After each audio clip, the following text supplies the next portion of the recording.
الله رب محمد صلى عليه وسلم نحن عباد محمد. بسم اللہ الرحمن الرحیم نحمدہ ونصلی ونسلم علی رسولہ الکریم وآلہ واصحابہ الکرام اجمعین رب اشرح لی صدری ویسر لی امری واحلل عقدۃ من لسانی یفقہوا قولی. آج کی نشست میں ایک ایسی نماز جو قضائے حاجت کے لیے پڑھی جاتی ہے اور امام نصفی رحمۃ اللہ تعالی علیہ سے یہ نماز منقول ہے، اس کے بارے میں فرمایا کہ اس نماز کو پڑھ کر اللہ تبارک و تعالیٰ سے اپنی 1000 حاجتیں مانگے تو اللہ تبارک و تعالیٰ اس کی 1000 حاجتیں پوری فرمائے گا. اب بندے کی کتنی خواہشیں ہوتی ہیں، کتنے حاجات ہوتے ہیں، اگر وہ کاؤنٹنگ بھی کرنے لگے گا دعا میں تو 100 تک بھی نہیں پہنچ پائے گا. لیکن یہ بزرگوں کی عطا سے یہ ایک ایسی نماز جو قضائے حاجت کے لیے جو نفل پڑھتے ہیں اس کو ایک خاص طریقے سے پڑھنے کا امام نصفی نے اس کا ذکر کیا ہے. تو فرمایا کہ اس کے پڑھنے کا وقت جو نفل پڑھنے کا وقت ہے، کسی بھی دن کسی بھی وقت جس وقت میں نفل پڑھ سکتے ہیں اس وقت میں یہ نماز پڑھ لینا ہے یا پڑھ سکتے ہیں. اور ویسے شب جمعہ میں اس کا پڑھنا افضل بتایا گیا ہے، تو شب جمعہ میں پڑھے یا جب بھی ضرورت ہو، جب بھی حاجت درپیش ہو تو اس نماز کو پڑھیں اور اللہ تعالیٰ سے اپنی حاجت مانگے. 1000 حاجتیں اللہ تعالیٰ اس نماز کی برکت سے پوری فرمائے گا، جیسا کہ اس کے خواص کے تعلق سے لکھا ہوا ہے. اور اللہ تعالیٰ کی قدرت سے کیا بعید ہے، اللہ تعالیٰ قادر مطلق ہے، وہ چاہے تو ہماری 1000 حاجتیں، لاکھوں حاجتیں، کروڑوں حاجتیں آنے واحد میں پوری فرما دے. تو اس نماز کا طریقہ بہت سادہ سا ہے. جیسے ہم نماز نفل ادا کرتے ہیں ویسی 2 نفل ادا کرنی ہے. البتہ سورۃ الفاتحہ کے بعد پہلی رکعت میں سورہ کافرون 10 مرتبہ اور دوسری رکعت میں سورہ اخلاص 10 مرتبہ یہ پڑھنی ہے. الحمد شریف پڑھ لیے، اس کے بعد قل یا ایھا الکافرون یہ 10 مرتبہ پڑھیں گے پوری سورہ کافرون، اور دوسری رکعت میں الحمد شریف پڑھنے کے بعد قل ھو اللہ احد یہ 10 مرتبہ پوری سورہ اخلاص پڑھنے کے بعد سلام پھیریں گے. اس کے بعد 10 مرتبہ درود شریف پڑھیں گے.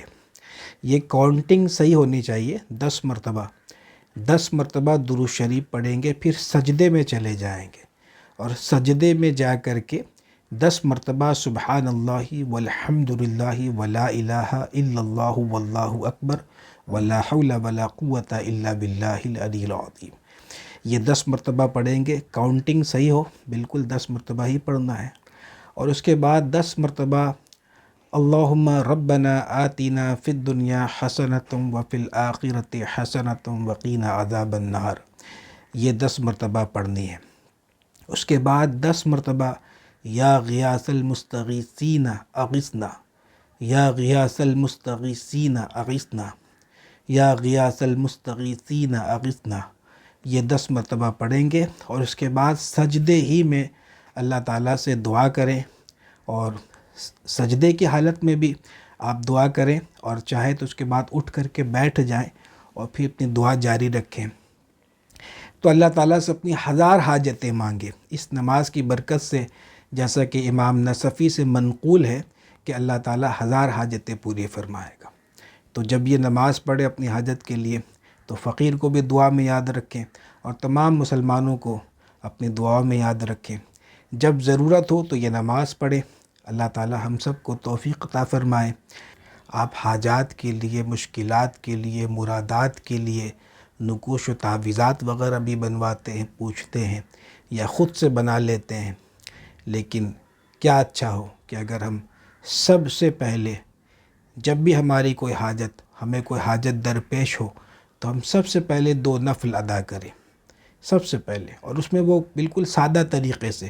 یہ تو ہم نے جیسے ایک طریقہ بتایا جو امام نصفی سے یہ منقول ہے، اور اس طریقے سے قضائے حاجت کی بہت ساری نمازیں ہیں، وہ انشاءاللہ تبارک و تعالی وہ یکے بعد دیگرے ابھی میں پیش کرتا رہوں گا، اور اس کی ایک پلے لسٹ بھی بنا دوں گا، تو قضائے حاجت کی نمازیں وہ سب وہاں پہ جمع ہو جائیں گی انشاءاللہ تعالی۔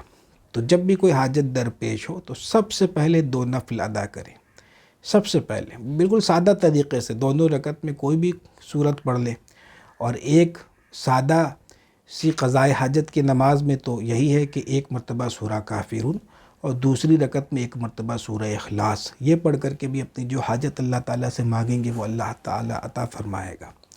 تو نقوش و تعویذات اور دیگر تدبیرات میں جانے سے قبل یا جانے کے ساتھ یہ نماز قضائے حاجت بھی اگر ہم ادا کریں گے تو اللہ تبارک و تعالیٰ سے ہمارا تعلق، وہ ایک بندگی کا جو تعلق ہے وہ استوار رہے گا۔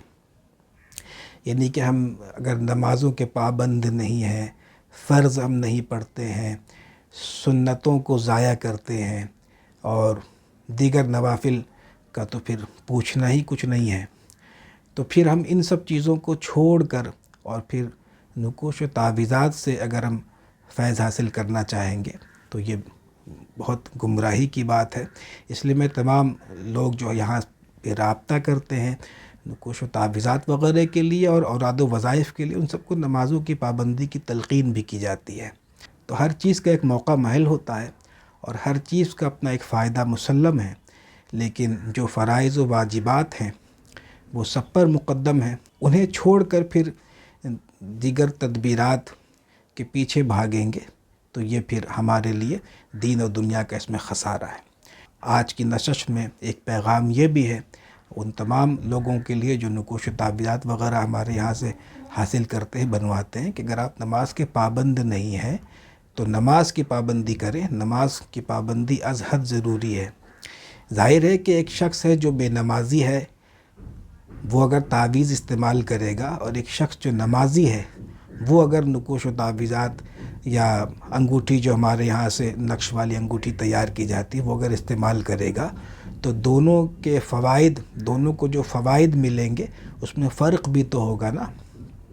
ایک شخص ہے جو دن میں کم از کم 5 مرتبہ وضو بنا رہا ہے، اور یہ کہ غسل بھی کرتا ہے، پھر 5 وقت کم از کم وضو بناتا ہے، اور ایک شخص ہے جو معاذ اللہ اگر نماز ہی نہیں پڑھتا تو پھر اس کے پاکی ناپاکی کا بھی بڑا مسئلہ ہے۔ بہت سے لوگوں کو پاکی ناپاکی کے مسائل بھی نہیں پتہ ہے صحیح سے، تو ان سب چیزوں کا سیکھنا جاننا بھی ضروری ہے ہمارے لیے۔ تو مختصر یہ ان تمام باتوں کو سمیٹ کر کے جو قضائے حاجت کی نماز ہم نے بتائی امام نصفی سے جو منقول ہے، تو اس کو پڑھیں، اور اس کو پڑھنے کے یعنی کوئی بھی آپ کو حاجت، کوئی مشکل پیش آ جائے، کوئی حاجت پیش آ جائے تو اس میں یہ نماز قضائے حاجت کی پڑھیں، اور پڑھ کے اللہ سے دعا کریں، اللہ تعالیٰ عطا فرمائے گا، مشکل رفع فرمائے گا، حاجت روا فرمائے گا۔ اور اس کے ساتھ میں اگر ہم نماز کے پابند نہیں ہیں تو نمازوں کی ہم پابندی کریں۔ اللہ تبارک و تعالی ہم سب کو علم نافع اور خیر کثیر عطا فرمائے۔ وآخر دعوانا ان الحمد للہ رب العالمین۔ لا إله إلا الله وحده لا شريك له، له الملك وله الحمد وهو على كل شيء قدير۔